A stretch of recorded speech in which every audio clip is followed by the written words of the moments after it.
I'm Catherine Hadro. Tonight on EWTN News Nightly, a call for help. Humanitarian aid is not only necessary, it is a matter of life and death. Refusing it is not a delay, but a sentence.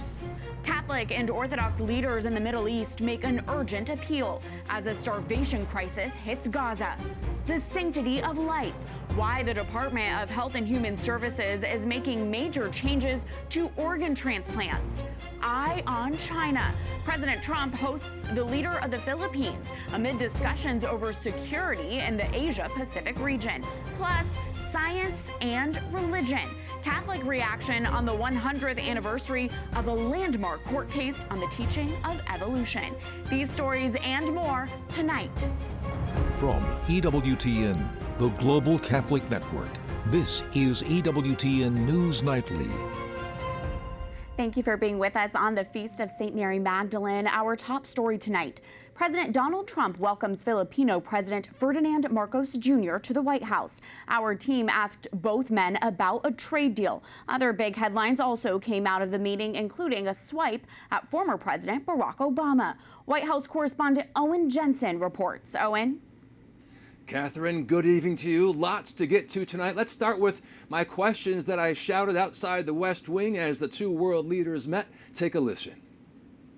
President Trump, sir, your message to the people of the Philippines. We love them, and we respect their leader greatly. This is their leader. Thank you. And he's very tough on negotiating, but that's okay. President Marcos, I think you'll get a deal done today, sir? I think we will. Moments later, the two leaders meet in the Oval Office. Before President Trump posts on Truth Social, "It was a beautiful visit, and we concluded our trade deal, whereby the Philippines is going open market with the United States and zero tariffs. The Philippines will pay a 19% tariff." President Ferdinand Marcos Jr. reaffirming his nation's strong ties with the U.S. Ties that go back over 100 years. And considering the context in which we live these days, especially in my part of the world, this has evolved into as important a relationship as is possible to have. The meeting comes as China has become increasingly assertive in the South China Sea. President Xi has invited me to China, and we'll probably be doing that in the not too distant future, a little bit out, but not too distant. President Trump also directed attention to a new report from the Director of National Intelligence. Tulsi Gabbard claims Obama administration officials manufactured intelligence related to the 2016 election interference investigation. The witch hunt that you should be talking about is they caught President Obama absolutely cold, Tulsi Gabbard. What they did to this country in 2016, starting in 2016, but going up to 2020 in the election. They tried to rig the election, and they got caught. And there should be very severe consequences for that. The president said he let Hillary Clinton off the hook after he got elected the first time. Now he said it's time to target his political enemies, quote, after what they did to me. Democrats decried the report as factually flawed and politically motivated. As part of the Russia investigation, former President Obama has never been accused of any wrongdoing. And separately tonight, also on Truth Social, President Trump posted that the U.S. has reached a trade deal with Indonesia as well. At the White House, Owen Jensen, EWTN News Nightly. The midterm elections are nearly a year and a half away, but already Texas Republicans are trying to lock in the party's majority in the U.S. House by redrawing congressional districts to pick up seats held by Democrats. Capitol Hill correspondent Eric Rosales joins us with the latest. Eric? Well, good evening, Catherine. Yes, currently Republicans control 25 of Texas's 38 congressional seats, and they're looking to pick up a few more. President Trump wants them to reconfigure several districts, allowing them to pick up about 5 or more seats in the U.S. House. Meanwhile, Democrats, well, they're doing the same thing, but out in California. Despite that, they say it's a desperate attempt by President Trump to undermine states' rights. Texas is a cautionary tale of what's to come when an out-of-control president and an administration demand loyalty to them rather than the people and places that Republicans are elected to represent. Texas Republican Senator John Cornyn defends the effort, saying redistricting would reflect the new makeup of several districts. Republicans are not alone. Democrats may try to do the same thing in California. Governor Gavin Newsom is thinking about calling back state lawmakers to redraw maps which target Republican districts. You can call a special session and we can move forward. And we're exploring that. And we've had real conversations about that. Speaker Mike Johnson and House GOP leadership tell me California's own constitution prevents state lawmakers from redistricting at this time. It's up to each state to handle those things. Texas seems to have a good grasp on it. My understanding under California is they're not allowed to do that under state law. You've got a failed leader in Gavin Newsom who's been having such failed policies that millions of people have left the state to go to states like Texas, who will get more seats in Congress in the next reapportionment because of those failures. Election experts say redistricting can be difficult. Redistricting fights are huge, protracted, raise a lot of emotions between the legislators of the different parties, and can cause all kinds of issues in the running of the legislature. So they don't like doing it more than once every 10 years. It is important to note that Texas Democrats are even threatening to walk out of session if Republicans push for redistricting before flood relief. Bottom line, redistricting could have a massive impact on who controls the U.S. House after the November elections in 2026. At the Capitol, Eric Rosales, EWTN News Nightly. House Republican leadership is sending members home to start the August break more than a week early after a clash over the Epstein files broke out in the Rules Committee this week. Lawmakers could not pass their bills for the week after Democrats threatened to have votes on Epstein-related amendments. Committee Chairwoman Virginia Foxx then recessed for the remainder of the week, blocking the House from passing legislation with a simple majority. House Speaker Mike Johnson accused Democrats of playing political games. We have a moral responsibility to expose the evil of Epstein, and everybody was involved in that. Absolutely. And we're resolved to do it. But we also have an equal moral responsibility to protect the innocent. And that is a fine needle to thread. Last week, House Republicans offered a resolution that carries no legal weight to make the Epstein files public as they faced increasing pressure on an issue that has split President Trump's base. Republican Congressman Thomas Massie and Democratic Congressman Ro Khanna introduced a measure that would force the Justice Department to release Epstein-related files within 30 days. Massie plans to force a floor vote on the legislation once lawmakers return in September. In the Middle East, leaders of the Catholic and Orthodox churches once again unite today in a plea for peace and restoration of dignity in the Gaza Strip. Every hour without food, water, medicine, and shelter causes deep harm. We have seen it. Men holding out in the sun for hours in the hope of simple meal. This is a humiliation that is hard to bear when you see it with your own eyes.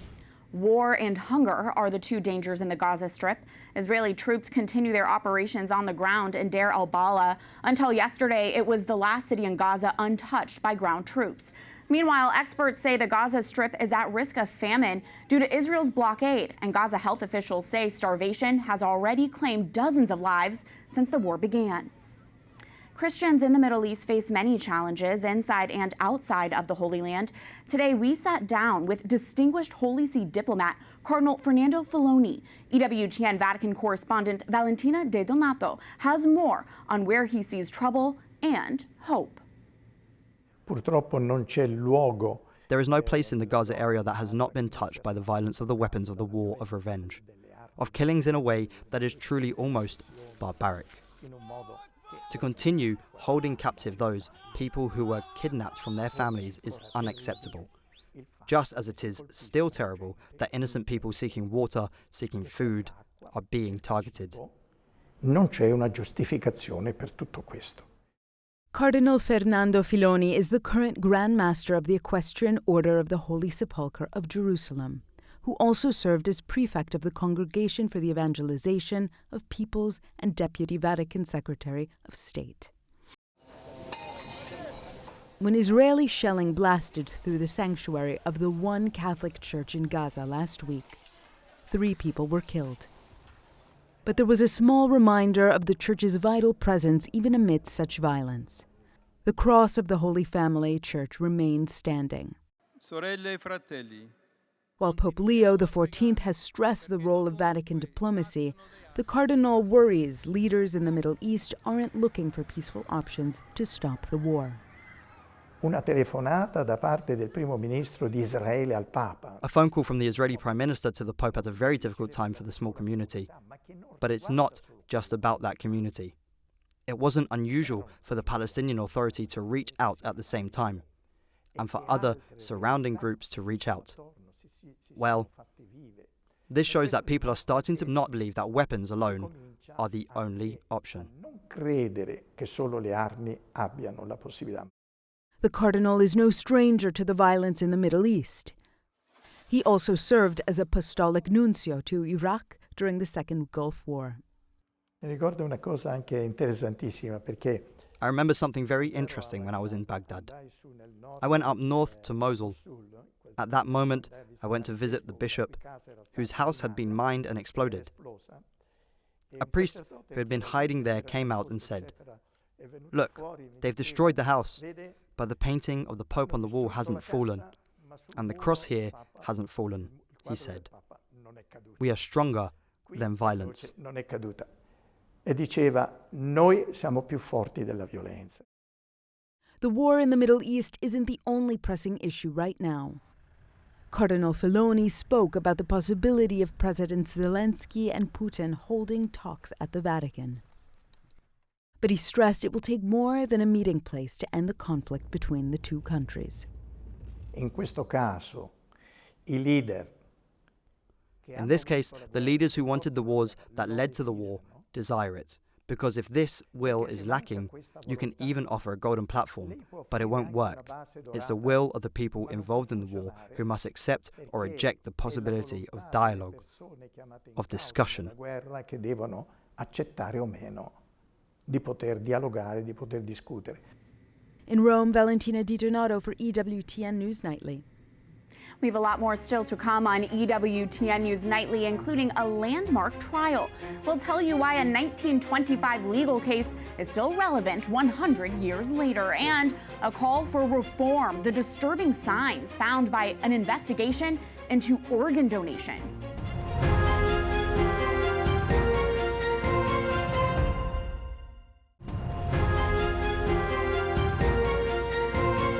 The Department of Health and Human Services says it will reform the organ transplant system after a troubling find. A recent investigation by the department found that the organ procurement process sometimes began while patients still showed signs of life. The department calls it a, quote, disregard for the sanctity of life. The department examined 351 cases where organ donation was authorized but not completed. It found nearly 30% showed some concerning features. At least 28 patients may not have been deceased at the time the procurement process was initiated. As to the reasons this might have occurred, evidence pointed to poor neurological assessments, questionable consent practices, and other problems. To talk about this more, we'd like to bring in now Dr. Joseph Meanie, president of the National Catholic Bioethics Center. Dr. Meanie, thanks for being back with us. First off, were you surprised by these findings, particularly that the procurement process began while donors were still showing signs of life? It's extremely concerning, and I would have to say that there have been concerns for quite a few years now that the process does have some significant flaws in terms of how it's actually implemented. So would you say this has been a persistent issue within the organ donation culture? I would say that there's a lot of pressure to obtain as many organs as possible, and therefore there's a tendency to cut corners. There's also a tendency from the organizations that do the organ donations to have a kind of, pressure to say, wow, in doubt, we're going to not go with the safe choice, but rather the organ choice. And so there's a real brokenness in the system right now that has been discovered. Well, can you clarify for us, what does the Catholic Church teach when it comes to organ donation? Yeah, so any vital organs have to be taken from a dead donor, and the declaration of death has to be done in a very credible way so that there is moral certitude that the person has died. And so there are a lot of questions that come into play with some of the exams that are done to declare individuals to be dead. So the Uniform Determination of Death Act says that there has to be zero functioning in the brain to be able to declare a person brain dead.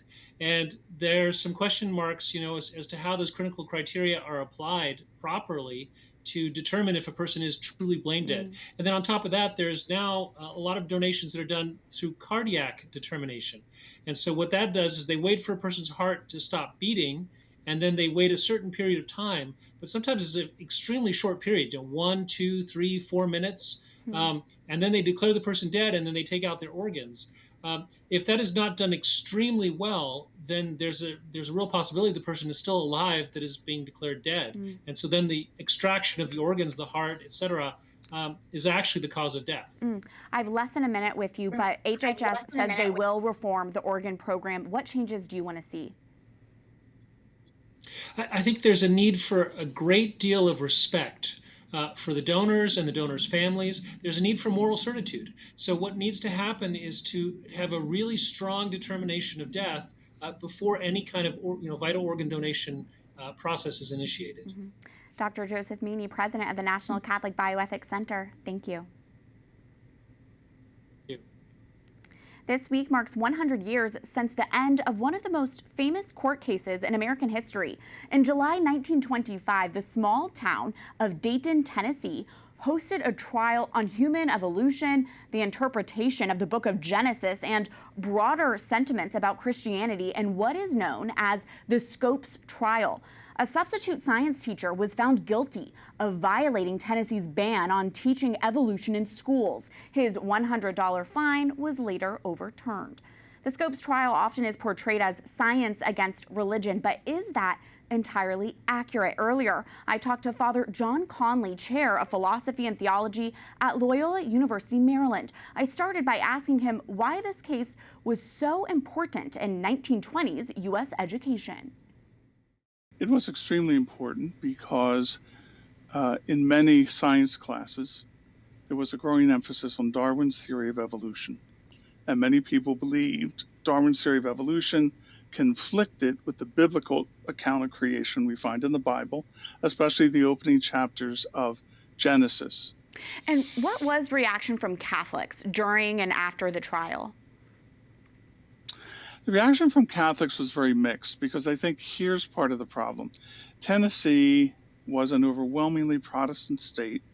At that time, Protestantism was very split between a liberal wing that accepted historical criticism of the Bible, a more liberal interpretation, and then a wing, they called themselves fundamentalists because there was a famous pamphlet they released in Los Angeles saying these are the fundamentals of Christian belief. And one of them was a belief in the literal meaning of the book of Genesis. Now, I think part of the problem was Martin Luther and other reformers insisted there was one meaning to the Bible, that was the literal meaning, whereas the Catholic and Orthodox churches and earlier Jewish rabbis had said the Bible itself and all of the texts have multiple levels of meaning. There's the allegorical, there's the spiritual, there's the moral. So yes, there is a literal meaning, but that's not the only meaning. And that's why I think while many Catholics objected to the theory of evolution, at least in Darwin's version, the reaction was not as strong as it was in those who were starting to call themselves Protestant fundamentalists. And how does this trial remain relevant today, 100 years later, especially for Catholics? Well, I think it remains relevant in a number of ways. First of all, especially in the United States, you don't find much of this in Western Europe, there are millions of Americans, overwhelmingly Protestant, who want to not ban the teaching of evolution, but have an alternative to evolution in the public schools, in the science classroom. And the courts so far have said no to that. that is an establishment of religion, even though these supporters will claim it's not a theological theory. So that controversy remains there. But there's another controversy we're not dealing with too well. On the 100th anniversary, the textbook that was used by John Scopes, a textbook by a man named Hunter, it was called A Civic Biology. This was a textbook in social Darwinism, because you had a number of thinkers who said evolution's just not a biological fact, that we're descended from other species, but as a matter of fact, we should be taking measures to make sure those people who are less evolved within the human species are prevented from procreation. The 1920s was the golden age of these forced sterilization laws that were found constitutional by the Supreme Court in 1926, and thousands of people were sterilized against their will because they were disabled, they were prisoners, sometimes simply because they were on welfare and considered burdens to the state. And there was a real racism there. That is so disturbing. Father John Connley, Chair of Philosophy and Theology at Loyola University, Maryland, thank you for your time and expertise. Okay, thank you. The U.S. government released thousands of FBI records related to the 1968 assassination of Dr. Martin Luther King Jr. The Trump administration says it's a step towards transparency. The documents are available on the National Archives website. They include FBI surveillance records and never-before-seen CIA files. These records have been sealed since 1977 following a court order that year. King's surviving children are urging the public to read the documents within their full historical context. Up next on EWTN News Nightly, the first American Pope has declared his first American miracle. We have the details.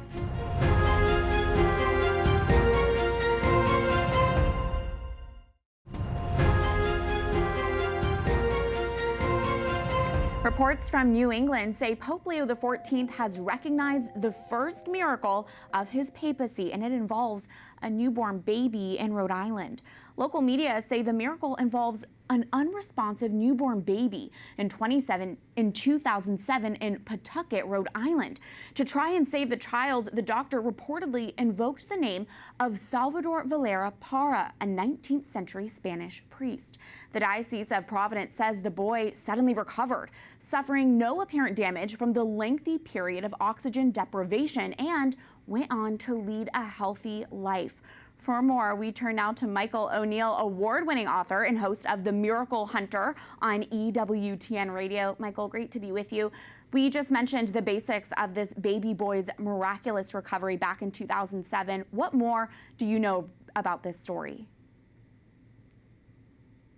Well, this is an amazing case, and in the history of the United States, we have maybe something like 30 miracles that have been used for the canonizations of saints around the world. So this was the latest in this list. So on January 25th, this boy, or January 14th, 2007, this boy Taekwon Hall went into the hospital, and he's a newborn, and he had no heartbeat. He could not breathe, and so the priest, or the priest is Father Salvador Valera Parra, is the person who was invoked by the attending physician, and the physician there, Dr. Juan Sanchez Esteban, the staff neonatologist, invoked this person who he had a devotion to.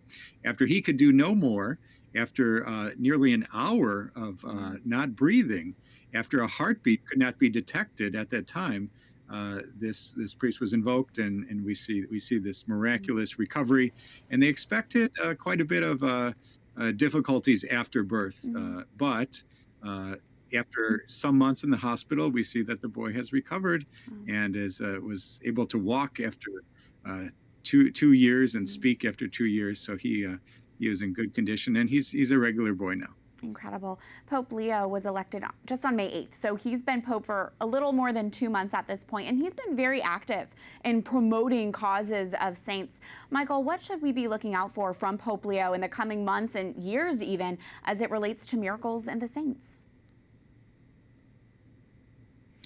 Well, I think he's going to continue the practice of each and every month. Usually he meets with the head of the dicastery for the causes of saints, and they sit down and they promulgate these decrees about martyrs and about confessors who are saints. And so we'll see that happening month after month. And anytime that there's a miracle, they will do this promulgation, just like we saw for the miracle in Rhode Island. So we should expect to see plenty of saints coming from Pope Leo. That's incredible. And my final moment with you, Michael, what more can you tell us about this 19th century priest who was invoked? Well, one of the very interesting things about Father Parra is that he's from Spain, of course, and he served during this cholera epidemic during 1863, which also coincided with victims of earthquakes as well at that time. So we know that he was out helping those people who were sick and injured at that time. So he seemed like a great person to invoke for the care of the sick by this doctor. Michael O'Neill, Miracle Hunter, thank you so much for joining us.